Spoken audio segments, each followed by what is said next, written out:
I know, it's not a Sunday, but in my defence, on Sunday, I was two street parties down on a sunny day and a little bit zonked.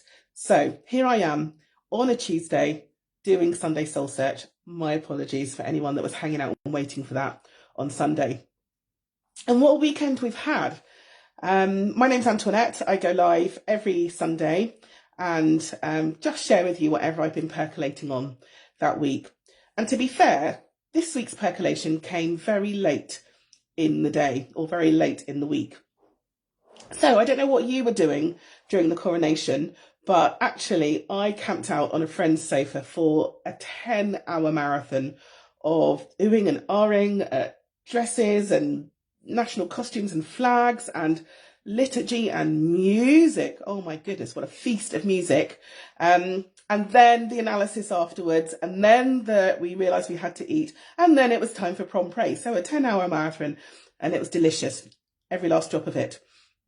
But what really struck me was that there was a refrain that seemed to go through, particularly the liturgy and the words and the vows, which felt very marriage-like.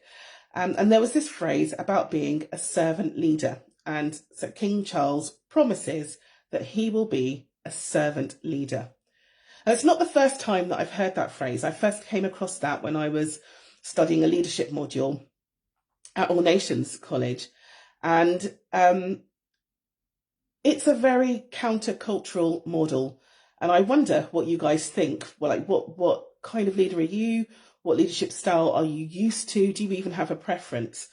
So typically we're taught that leadership is very much top down and that there is a hierarchy and that in traditional leadership models, like you've sort of got the spider with the sort of the boss in the middle and they're moving all the tentacles and things around. But this idea of a servant leader is really head scratching for some people. And so when I first started to think about what that would look like, well, we're going back a decade now, and maybe how I would change my practice and implement that in places where I was in charge of, it took a while and I still get it wrong. And I still some days default to sort of autocratic leadership style.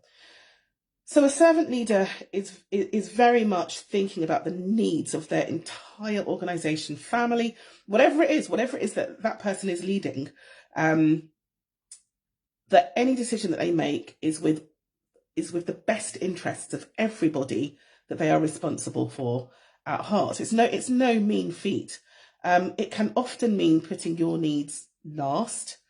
It can often mean putting your preferences below the preferences of the people that you seek to lead. And actually it's not lead, but serve.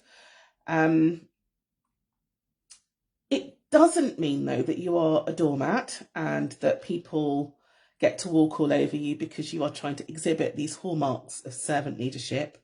It typically means that you're creating an environment where people should feel nurtured and heard and loved. So I grapple with these all the time. I grapple with these issues.